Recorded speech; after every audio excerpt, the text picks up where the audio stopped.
So now I'm going to talk about a story which actually blew me away. And John and I were kind of talking about this before we went live. You probably realized that throughout the Second World War, planes were taking aerial pictures of the whole of Europe.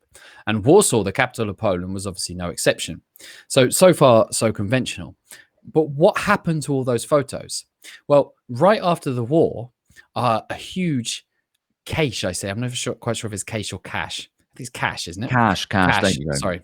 Yeah, there Huge cache of over 1 million Luftwaffe aerial reconnaissance photos were nabbed by the Allies, by the British and the Americans, and squirreled away to their deep and dusty archives. Because at the time, straight after the war, we didn't have satellite technology and all these other things. So actually, these photos were quite useful, because the Allies, it turns out, actually used them to be able to understand what the rest of Europe that they couldn't get their hands on looked like under Soviet domination, which of course included Warsaw.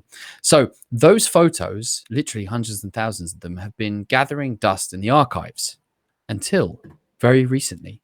A Polish historian actually managed to get his hands on the archives in Washington, a chap called Zygmunt Balkowski. Yeah. And has found thousands of photos of Warsaw. Photos taken before the Warsaw Uprising, photos taken during the Warsaw Uprising, and photos taken after the Warsaw Uprising in October. So many people who've been involved in the Warsaw Uprising or know the story will have probably gone to the incredible Warsaw Uprising Museum. We did a Heart of Poland episode about the work of the archive there. John, I'm sure you've seen it more than once. It's a popular episode. You can find that on YouTube.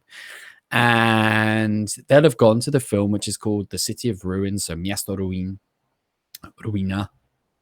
Miasto Ruin. Yeah. Ruin, yeah.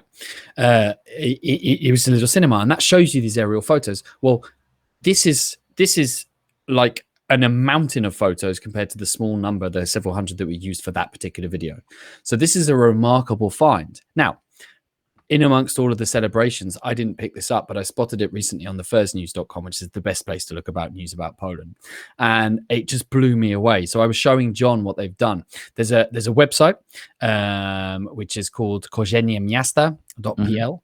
And you can go on there and actually find a place in Warsaw with a normal map, and then just roll the slider across and see what it looked like on the 27th of July, and then during the middle of the battle, and then in October at the end. So I was just showing John before this video the place that I used to live in Górnośląsk and Powiśle, right in the center of the city, and where it looked before, and then the bombed out wreck of the building afterwards. I don't know about you, John, but it blew me away. I mean, it's awesome. Oh, it's harrowing. Yeah. It's awesome in the true sense of the word. So, yes. Or inspiring, or of awesome scale, because awesome. Yeah. You talk about a sea of ruins. Well, what does that mean?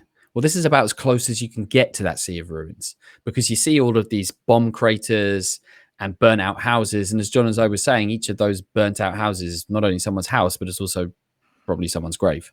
Yeah. It's somewhere someone fought on that building, on that spot right there. What did you think of it, John?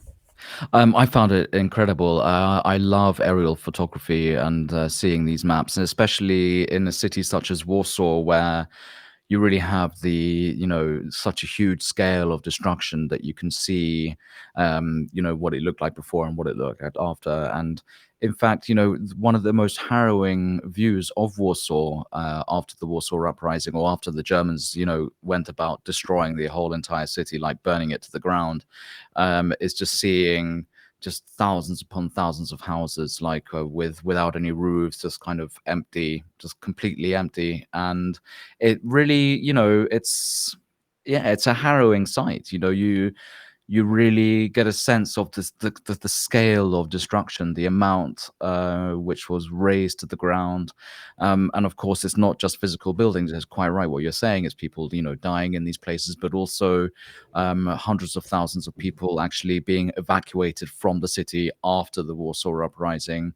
And basically it becoming a ghost town, and it's a very sorry sight. But luckily, it didn't all work out as the Germans planned, and here we are in Warsaw today, a phoenix from the ashes, as quite a few people like to quip about the city. Yep. So if you're visiting the city, if you live in the city, I highly recommend this resource. You can find out more about it on thefirstnews.com. Just look there for the Warsaw Uprising. Yeah. And now it's time, John, to go to your story.